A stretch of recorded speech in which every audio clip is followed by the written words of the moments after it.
그때 예수께서 성령에게 이끌려 마귀에게 시험을 받으러 광야로 가사 40일을 밤낮으로 금식하신 후에 줄이신지라. 시험하는 자가 예수께 나와서 이르되 내가 만일 하나님의 아들이거든 명하여 이 돌들로 떡덩이가 되게 하라. 예수께서 대답하여 이르시되 기록되었을 때 사람이 떡으로만 살 것이 아니요 하나님의 입으로 나오는 모든 말씀으로 살 것이라 하였느니라 하시니, 이에 마귀가 예수를 거룩한 성으로 데려다가 성전 꼭대기에 세우고 이르되 내가 만일 하나님의 아들이거든 뛰어내리라. 기록되었으되 그가 너를 위하여 그의 사자들을 명하시리니 그들의 손으로 너를 받들어 발이 돌에 부딪히지 않게 하리로다 하였느니라. 예수께서 이르시되 또 기록되었으되 주 너의 하나님을 시험하지 말라 하였느니라 하시니, 마귀가 또 그를 데리고 지극히 높은 산으로 가서 천하만국과 그 영광을 보며 이르되 만일 내게 엎드려 경배하면 이 모든 것을 내게 주리라. 이에 예수께서 말씀하시되 사단아 물러가라. 기록되었으되 주 너의 하나님을 경배하고 다만 그를 섬기라 하였느니라. 이에 마귀는 예수를 떠나고 천사들이 나와서 수종드니라. 아멘. 이번 주 목요일이 무슨 날인가 혹시 아십니까? 수능입니다. 올해 대학 수학 능력 시험 수능이 18일 목요일 날 있습니다. 고등학교 3년간 열심히 갈고 닦은 그 노력의 결정체가 하루의 시험으로 인해서 좌지우지 된다는 것은 좀 잔인한 것 같기도 하죠. 또 한편으로는 유행이기도 합니다. 어쩌면 쉬운 문제, 자기가 잘 아는 문제가 나올 수도 있고 또 가장 취약한 문제가 나와서 실패를 하는 경우도 있습니다. 예나 지금이나 경찰차를 타고 오토바이를 타고 수험장에 도착하는 아이들이 역시 보일 것이고, 또 중간에 몸이 아파서 눈물을 흘리면서 시험을 포기하는 학생들도 있게 될 것입니다. 어머니 도시락에서 핸드폰이 발견되어 가지고 퇴장당한 학생도 역시 또한 발견될 것입니다.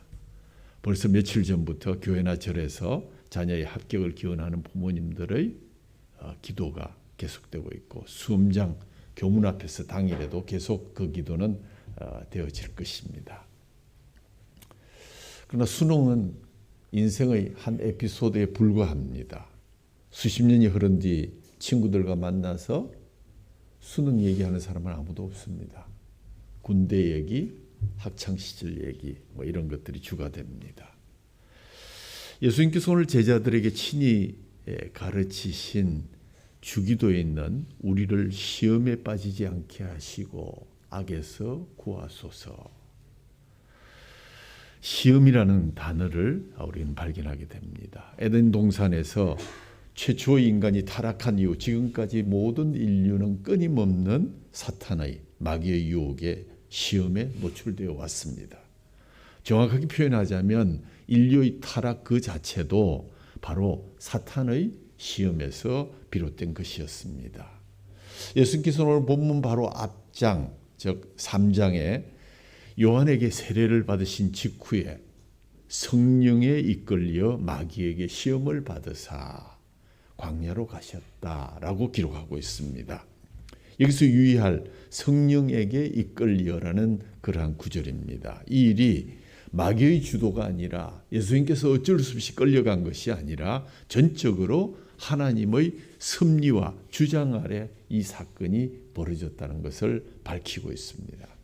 놀랍게도 예수님께서 공생애를 시작하면서 먼저 인간인 요한에게 세례를 받으시고 바로 그 다음 사탄으로부터 시험 당한 이야기로 연결이 되고 있습니다. 오늘 두 가지 사건, 수세 사건과 시험의 이야기를 우리가 보면서 그 연결고리는 바로 하나님의 아들이라는 사실을 기억해야 할 것입니다. 그래서 오늘 제목도 하나님의 아들, 시험 받으신 것이 아니라 시험 치시다. 예수님께서 비록 인간인 요한에게 세례를 받으셨지만 수세 직후에 일어나는 현상들, 즉 하늘이 열리고 성령이 임하시며 하늘에서부터 이는 내 사랑하는 아들이요 내 기뻐하는 자라 하는 하나님의 소리로 인해서 그분이 바로 하나님의 아들이심을 입증하였습니다. 그리고 나서 오늘 본 4장 1절에 보면 그때에 토태 연이어서 일어난 사건이 바로 성령에 이끌려 40일의 금식과 함께 마귀에게 광야에서 시험을 당한 이야기가 나오고 있기 때문에 오늘의 초점은 하나님의 아들이라는 이 사실에 초점을 두고 이 말씀을 들으시면 좋겠습니다. 우선 우리가 살펴봐야 할 것은 예수님께서 시험을 받으시던 때의 상황입니다. 40일을 밤낮으로 금식하신 후에 여기서 우리는 두 가지 오해를 불식시켜야 됩니다. 첫 번째는 예수님의 금식 또한 먹을 것이 없어서 굶은 것이 아니라 시험을 앞둔 예수님께서 성령에 이끌려서 자발적으로 주도적으로 금식에 참여하셨다 하는 사실이고, 둘째는 예수님의 신성을 우리가 생각하면서 그는 초인간적이기 때문에 40일 굶어도 별로 배가 고프지 않겠다 하는 것은 잘못되었습니다. 왜냐하면 다음 성경에 보면 금식하신 후에 줄이신지라, 영어로 He was hungry. 여기서 예수님께서 40일 동안 아무것도 먹지 아니하시고 능히 살 수 있는 초인간이라는 우리의 환상은 깨어져야 되고 또 없어져야 하는 것이 마땅합니다. 예수님은 이 당시 초인간도 아니었고 슈퍼스타도 아니었습니다. 먹지 않으면 우리처럼 굶주린 배가 뒤틀리고 움켜쥐고 고통을 당해야 되고 슬픈 일을 당하면 울 수밖에 없고 힘드시면 누워서 주무실 수밖에 없는 연약한 인간이셨습니다. 바로 이때 마귀가 찾아왔습니다. 하나님의 아들이 육신으로 이 땅에 오셔서 40일간 금식하시고 굶주린 배를 움켜쥐고 있는데 마귀가 등장하다. 정말 손에 땀을 쥐는 장면이 아닐 수가 없습니다. 우리는 여기서 한 가지 의문을 갖게 됩니다. 우리가 시험에 빠지는 것은 우리가 죄인이기 때문에 빠질 수 있다 하지만 예수님은 하나님의 아들이신데 왜 마귀에게 시험을 받습니까?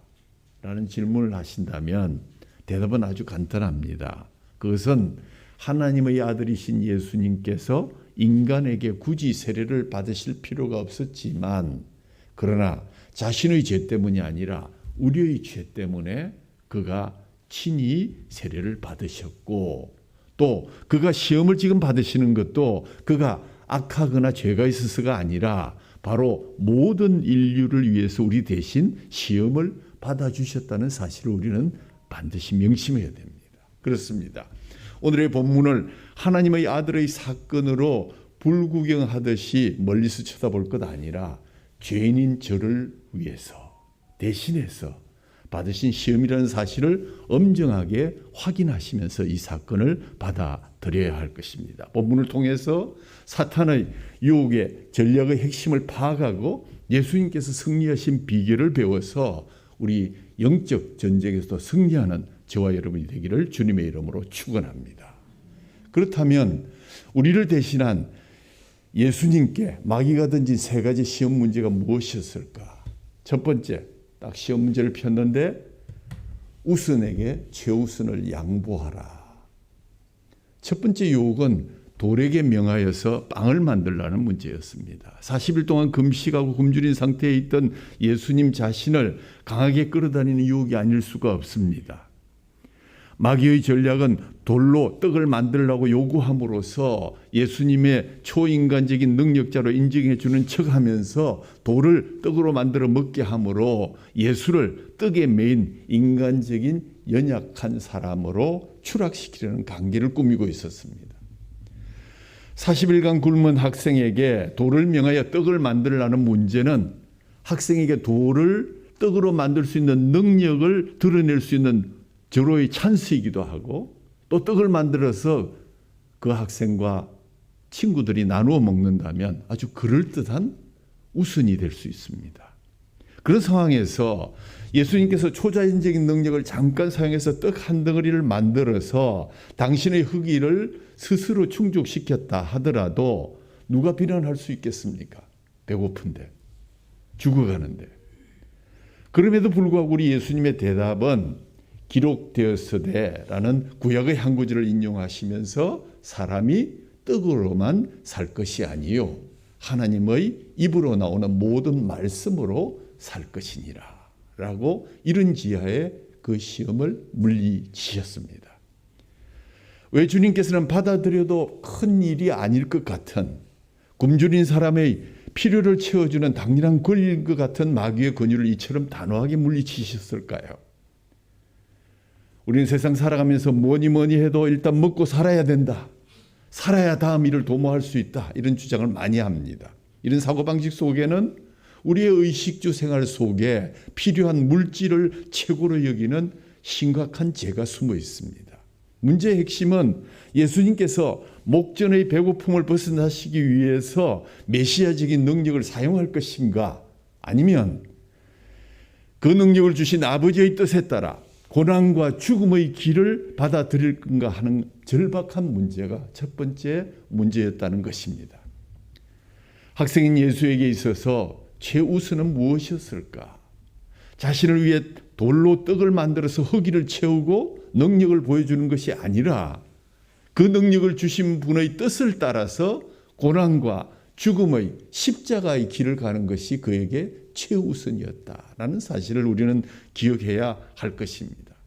이 돌들을 떡덩이가 되게 하라. 이 요구를 통해서 마귀는 예수로 하여금 자기가 지닌 그 메시아적인 능력을 바로 자신의 개인적인 자신의 그 배고픔을 해결하는데 먼저 소비하라고 유혹한 것입니다. 이때 만에 하나라도 그리스도께서 돌들로 떡을 만들어 잡수셨다면 그분의 사명과 하나님의 뜻에 함축되어 있는 성육신을 통한 자기 비하, 십자가를 가는 길을 부인하는 것이 되고 말 것입니다. 이는 마치 굶주림을 해결하기 위해서 모든 방법을 정당화하면서 떡을 구하는 세상의 인간들과 다름없도록 궁지로 몰아넣는, 종국에는 예수님을 떡밖에 모르는 사람으로 추락시키려는 전략이었다고 생각할 수 있습니다. 이스라엘은 먹을 것을 요구해서 허기진 배를 채웠지만 대부분 가나안에 들어가지 못하고 예수님이 계신 이 광야에서 다 죽고 말았습니다. 배가 고파서 우선 떡을 만들어서 먹고 보는 것은 정답일 수 없습니다. 예수님은 먹을 것을 거부하고 마귀의 유혹을 물리치심으로써 의를 유지하셨고 인류에게 영원한 생명의 떡이 되셨으며 그 의의 옷을 우리에게 입혀주셨습니다. 이어지는 문구가 시사하듯이 인생에 있어서 가장 중요한 일은 하나님의 뜻에 따라 사는 것입니다. 요한복음 4장 34절의 말씀처럼 나의 양식은 나를 보내신 이의 뜻을 행하며 그의 일을 온전히 이루는 것이니라 하는 것과 기본 취지가 같습니다. 이 첫 번째 유혹을 우리에게 적용시켜 해석한다면 이런 핵심 주제를 생각할 수 있을 것입니다. 우리는 우리에게 주어진 크고 작은 능력이나 달란트를 어디에 최우선적으로 사용할 것인가 라는 메시지를 묵상하시기를 바랍니다. 하나님께서 주신 달란트를 그분의 뜻에 합당하게 써야 하는데 세상 것 주워 먹고 만들고 기적을 내어서 내가 높아지려는 정말 그분의 뜻과 상관없는 것에 우리가 그 최우선의 능력을 사용하고 만다면 하나님께 상당한 실망을 안겨드리게 될 것입니다. 이 유혹은 단순히 예수님 자신에 대한 유혹이기보다는 우리들의 가장 취약적인 재물에 관한 관심, 탐욕, 먹고 입고 살고 치장하는 데 대한 탐심의 유혹이 숨어 있다고 보아야 합니다. 성경은 놀랍게도 우리가 아무리 부정할지라도 재물을 하나님의 가장 강력한 라이벌로 지목하고 있습니다. 마태복음 6장 24절, 누가복음 16장 13절에 보면 한 사람이 두 주인을 섬기지 못할 것이니 혹 이를 미워하고 저를 사랑하거나 혹 이를 중히 여기고 저를 경히 여김이라. 그 다음 말씀이 무엇인지 아십니까? 너희가 하나님과 재물을 겸하여 섬기지 못하느니라. 선택해야 됩니다. 적당한 두 개의 우선을 가질 수 없습니다. 최우선을 사수하셔야 합니다. 사람이 떡으로만 살 것이 아니라 하나님 말씀으로 살 것이라 예수님은 떡만을 강조하는 사탄에게 땅의 양식과 하늘의 양식을 대조하면서 사람의 존재의 양식, 즉 사람의 생명은 창조주 하나님을 떠나서 지탱할 수 없다는 진리를 들어서 정답을 완성하셨습니다. 물론 예수님께서는 떡으로 만이라는 제한적인 용법을 사용하심으로써 육체적 한계에 갇혀 있는 우리들에게 떡도 필요하다는 사실을 인정하셨습니다. 그러나 떡은 먹고 결국 죽는 것입니다. 우선 먹고 보자는 답은 틀린 것입니다. 하나님께서 이스라엘 백성에게 만나라는 일용할 양식을 내려주신 이유는 오직 그들로 하여금 사람이 떡 그 자체 때문에 사는 것이 아니라 그 떡을 하늘에서 공급해 주시는 하나님께 존재하시는 까닭에 살고 있음을 깨우치기 위함이었다는 사실을 기억하셔야 합니다. 최우순을 제쳐놓고 우순을 내세운 자들의 말로를 예수님은 너무나 잘 알고 계셨고 우리들에게도 그와 같은 교훈을 분명히 남기고 싶으셔서 마귀로 하여금 그 문제를 제일 먼저 꺼내게 하셨습니다. 우순을 핑계 삼아서 최우순을 포기하지 말라는 주님의 음성에 귀 기울이는 이 아침이 되기를 바랍니다. 우리는 성경에서와 창조 후 인류 역사 속에서 그 우순의 일시적인 떡 때문에 정신이 팔려서 영원한 생명을 팔아먹고 잃어버린 수많은 사람들을 보아왔습니다. 아니 오늘날 심지어 목회자들에게까지도 침투한 이 재물이라는 유혹의 파워와 생생한 현장과 소문을 우리는 지금도 듣고 있습니다. 그러므로 성도된 자들은 응당 하나님의 말씀을 전적으로 신뢰하여 물질 생활의 허점을 파고드는 사단의 교활한 시험을 처음부터 건절하고 최우선인 하나님의 뜻을 존중하는 그러한 삶, 그 삶이 바로 오늘 첫 번째 최우선을 결코 우선에게 양보하지 마십시오.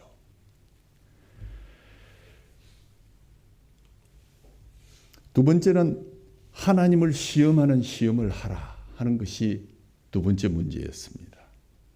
사탄은 예수님을 예루살렘 성전 꼭대기에 세우고 거기에서 뛰어내리라고 유혹했습니다. 명분은 네가 정말 하나님의 아들이라면 하나님이 널 떨어져 죽게 하겠는가? 천사라도 보내서 구해주지 않겠는가? 라면서 예수님을 유혹했습니다.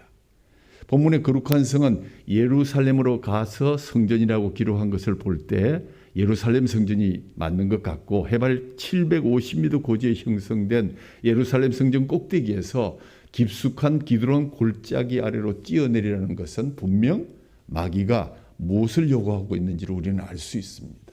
실로 본래의 악한 모습을 그대로 보여주지 않는 마귀는 자신을 종교적인 모습으로 가장하여 성전의 권위를 가진 자로서 나타나서 예수를 극구 초대하여 그분의 메시아성에 오점을 남기려 한 것이 분명합니다. 마귀는 말합니다. 너 깊은 심린에서 낭떠러지로 스스로 내 몸을 한번 날려봐라. 그때 천사들이 와서 다 받쳐주면 세상 많은 사람들이 박수칠 것 아닌가. 배트맨과 같은 멋진 영웅이 되지 않겠느냐는 유혹입니다. 우리 일상생활에도 그런 유혹 많죠.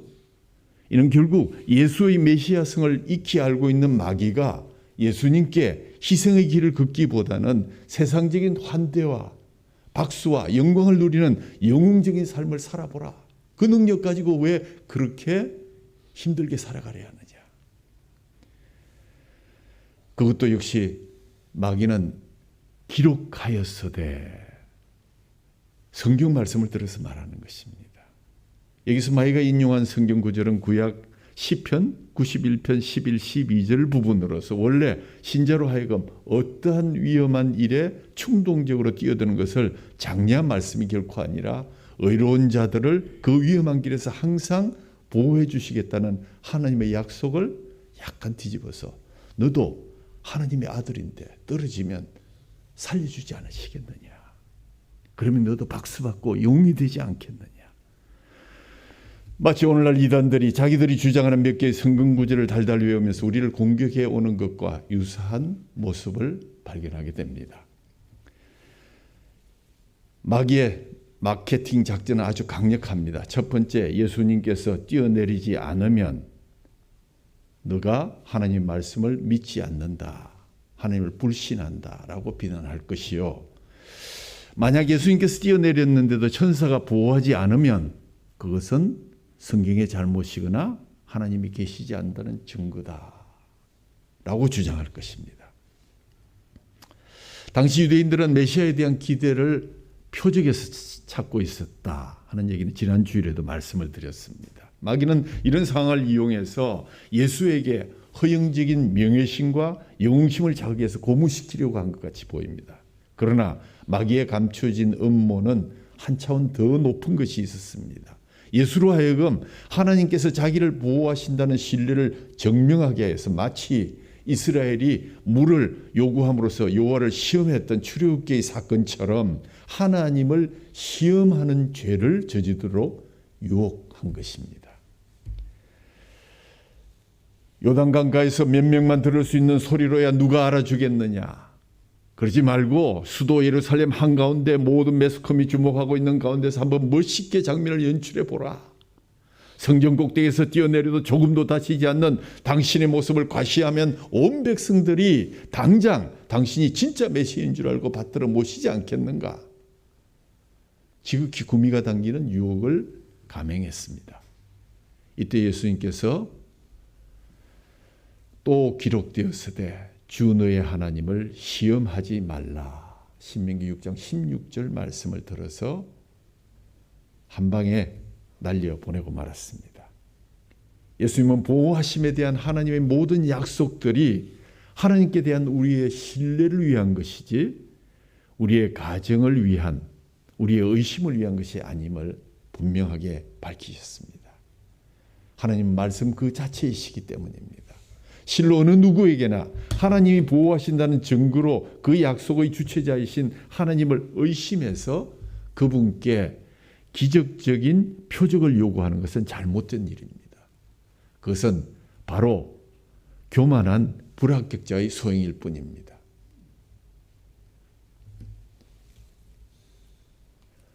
너희가 마사에서 시험한 것 같이 너희 하나님 여호와를 시험하지 말고 너희 하나님 여호와께서 너희에게 명하신 명령과 증거와 규례를 삼가 지키라 하신 신명기 6장의 말씀을 기억하면서 하나님의 아들들이 마땅히 가져야 할 자세는 하나님에 대한 시험이 아니라 하나님에 대한 신뢰와 순종이다라는 말씀을 우리에게 해주신 것입니다. 그럼에도 불구하고 지금도 하나님을 시험하는 것을 별로 겁내지 않고 시험하는 자들이 많이 있습니다. 그리스도의 대속이라든지 그런 복잡한 말보다 그저 나를 한번 안수해 주어서 불치의 병이 단숨에 낫게 해달라. 신유의 기적을 베풀어 주기만 하면 내가 예수를 믿기가 훨씬 더 쉬울 텐데 이런 생각하기에 아주 당연하게 여기고 있습니다. 하나님이 택자니 증인이 하는 따위의 어려운 말 대신에 그저 지금 제가 시작하려는 이번 사업만 한번 잘되게 도와주신다면 하나님께서 저를 사랑하신다는 사실을 확실히 믿고 크리스찬이 되겠습니다. 이것은 도발이요? 신성모독입니다. 하나님은 하나님이십니다. 하나님이 전능하시면 하나님 당신께서 사용하고 싶을 때 사용하시고 보여주고 싶을 때 보여주는 하나님의 주권입니다. 이거 보여주시면 내가 이거 하겠어 하는 조건부의 흥정은 가당치도 않은 얘기입니다. 그래서 창세기 1장 1절은 뭐라고 시작합니까? 하나님이 태초에 천지를 창조하시니라. 그게 끝입니다. 세 번째로 가성비 높은 게임에 도박하라. 이 마지막 유혹은 지극히 높은 산에 예수님을 데리고 올라가서 천하만국과 그 영광을 보여주면서 만일 내게 엎드려서 경배하면 이 모든 것을 다 내게 주겠다라고 유혹한 것입니다. 이건 고급 사기 행각입니다. 왜냐하면 마귀가 이 세상을 진짜 소유하고 있는 주인도 아니지요. 또 절 한번 하면 이 모든 것을 주겠다는 것은 마치 남의 집을 걸고 도박하는 사기 행각과도 같습니다. 출제자에게 절 한번 하면 무조건 합격이다. 그리고 원하는 거 다 주겠다. 그럼 우리 절하겠죠? 이 문제를 어떻게 풀어야 됩니까? 절 한 번 하면 다 주고 합격시켜 주는데 이 가성비 최고의 게임을 포기하겠습니까? 도박하시겠습니까? 한 화가의 그림을 소개합니다. 주보 전면에 나와 있습니다. 두초의 산위의 유혹이라는 작품입니다. 14세기 초 이탈리아 화가의 두초는 과거의 전통인 고딕적 요소와 비잔틴 요소를 잘 버무려서 온전한 화법으로 새로운 생명감을 불어넣고 있습니다. 마치 초등학교 학생 그림과도 같습니다. 흉측스러운 악마는 예수님을 높은 산으로 데리고 가서 자신에게 절하면 세상의 모든 것을 주겠다고 유혹하지만 예수님은 손을 내밀면서 악마를 꾸짖고 그를 내쫓으시며 하나님만을 섬기라고 말합니다. 예수님 뒤에는 천사들이 시중 들기 위해서 대기하고 있고 성으로 둘러싸인 건물들도 높은 곳에서 바라보는 것처럼 잘 그려졌습니다. 예수님 앞쪽의 도시와 성체는 밝고 화려한 데 반해서 마귀와 그 뒤쪽의 성곽과 도시는 어둡고 흉물스럽게 그려져 있습니다. 이런 대비를 이루고 원근법의 미숙함은 비잔틴 양식을 벗어나지 못해서 좀 순전한 초등학교 학생의 작품을 보는 듯해 보입니다. 자, 그런데 이 마지막 제안 우리가 다시 한번 생각해 봅니다. 앞의 두 제안보다 훨씬 수월해 보입니다. 고기만 까딱하면 세상을 다 주겠다. 세상의 일부도 아니고 다 주겠다는 겁니다. 누가 옆에서 보는 것도 없는데 아무 힘든 것도 없는데 한번 그냥 엎드려서 절 한번 하고 패스하고 나면 모든 것이 내 것이 된다. 얼마나 가성비 높은 게임입니까? 이 도박의 유혹을 뿌리치기란 이건 쉬운 게 아니지요. 그러나 우리 예수님께서는 간단하게 성경 말씀 한 구절을 가지시고 그 자리에서 일축했습니다. 신명기 6장 13절 말씀. 주 너의 하나님을 경배하고 다만 그를 섬기라 하였느니라. 명령 정답으로서 결정적인 카운터 펀치를 날리셨습니다. 이것은 그 무엇이 어찌 된다 하더라도 사람이 하나님만을 섬기고 예배하는 문제에 대해서는 그 어떤 타협도 할 수가 없다. 결연했습니다. 처음으로 명령형으로 말씀하셨습니다. 출제자에게 학생이 답을 쓰는데 명령형으로 대답한다는 것 비장한 마지막 펀치가 아니면 할 수 없을 것입니다. 예수님의 뜻은 이런 것 같습니다. 만일 내가 네게 절을 해서 세상을 서로 얻을 수 있다 할지라도 나는 네게 절대로 절하지 않는다. 비록 세상을 얻지 못한다 할지라도 나는 오직 하나님만 경배하며 살아가겠다라는 뜻으로 시험의 피날레를 장식하셨습니다. 오늘 우리 세상에 내한테 딱 한 분만 절하면 돼. 한 분만 눈감만 주면 돼. 신앙생활에서 조금만 양보하면 매사가 편해진다 하는 마귀의 시험 얼마나 많이 받고 계십니까? 가성비 높은 게임에 도박하라는 이 마지막 문제는 그냥 지나치기가 참 어려운 게 사실입니다. 이번에 새로 시작한 사업이 자리 잡힐 때까지만 주일 예배를 쉬겠습니다. 시험이 끝날 때까지만 우리 아이들 이제 교회 예배 못 나갑니다. 제가 학원에 보냈습니다. 예수는 믿지 않지만 다른 스펙트로는 다 너무너무 좋은 청년이 우리 딸한테 생겼는데 이번에 딱 눈 감고 일단 결혼부터 시키겠습니다. 그놈의 딱 한 번만이 우리의 신세를 망치게 한다는 사실을 우리는 꼭 기억해야 합니다. 아무리 우리 생각에 자신의 신앙생활까지 조금 희생하고 양보하고 타협할 만한 가치가 있어 보인다 할지라도 이 세상에 하나님만을 유일하신 참신으로 믿고 철저히 섬기는 일에 대해서 타협할 만한 가치가 있는 일이란 단 하나도 없습니다. 그래서 주의를 성수해야 되고 그래서 주의 십계명을 지켜야 합니다. 오늘 이 학생은 쉬운 길을 마다하고 십자가의 고난까지 연락하는 기꺼운 순종으로 하나님의 아들이심을 명확하게 밝히고 사명을 완수했습니다. 그래서 그는 십자가에서 다 이루었다라고 안간힘을 다해서 우리에게 말씀해 주셨나 봅니다. 우리가 마음과 뜻을 합하여 주 하나님 여호와를 섬기는 일은 그 어쩔 수 없는 사정이나 아까운 기회처럼 보이는 일과도 결코 비교해보나 견줄 그러한 것이 아니라 최고 절대적인 계명입니다.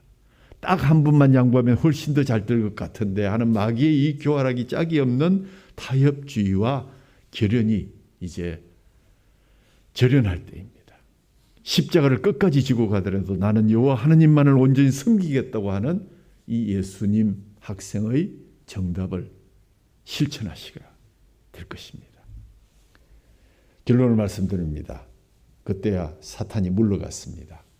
마태는 사탄이 물러가고 천사들이 수종들었다고 했지만 누가는 사탄이 다음 기회를 노리면서 물러갔다. 실제로 사탄은 예수님 생애 내내 그분 곁에 따라다니면서 호시탐탐 유혹할 기회를 노렸고 겟세마네 동산에서 다시금 예수님을 유혹했고 제자들을 유혹했습니다.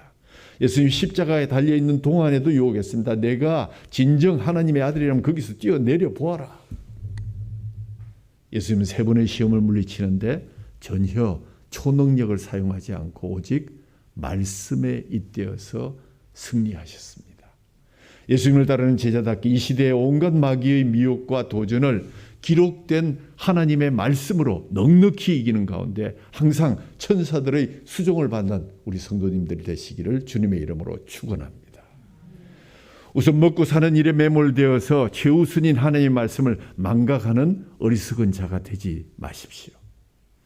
박수 받고 스팟라이트 받으려고 함부로 뛰어내리지 마십시오. 잘못 발목 부러지거나 다칩니다. 하나님을 시험하려는 교만한 기대는 아예 꿈을 꾸지도 마십시오. 그것은 자살골입니다. 쉽게 타협하고 아무데나 절에서 타락의 미끄럼을 타는 일 없도록 늘 깨어 있으시고 하나님만 온전히 섬기시면서 깐깐한 길교의 성도들이 되시기를 바랍니다. 더 이상 딱 한 잔만, 딱 한 대만, 딱 한 번만 하는 사탕발림의 유혹에 한눈 팔지 마시고 기록된 하나님의 말씀으로 승리하시는 저와 여러분 되기를 주님의 이름으로 축원합니다. 하나님 아버지 감사합니다. 오늘도 마귀는 우리에게 주님께서 주신 3가지 유형의 패턴으로 공격을 하고 있습니다. 모범 답안을 가르쳐 주신 예수님을 본받아서 하나님의 말씀을 양식으로 삼고 주님만 신뢰함으로 타협 없는 하나님의 자녀임을 입증하는 길교의 성도들이 다 될 수 있도록 인도해 주옵소서. 오늘도 주의 찢어진 살과 피를 우리에게 주심으로 주님의 놀라우신 그 말씀들과 그것을 기억하고 기념하라고 하셨습니다. 하나님, 우리를 사랑하신 주님의 이 말씀이 예수님의 아들로서 시험을 치고 그 정답을 밝히 성경에 기록함으로써 우리에게 다시는 그와 같은 우선에게 최우선을 양보하거나 하나님을 시험하는 시험을 하거나 가성비 높은 세상 게임에 도박하는 어리석은 자 되지 않도록 인도해 주옵소서.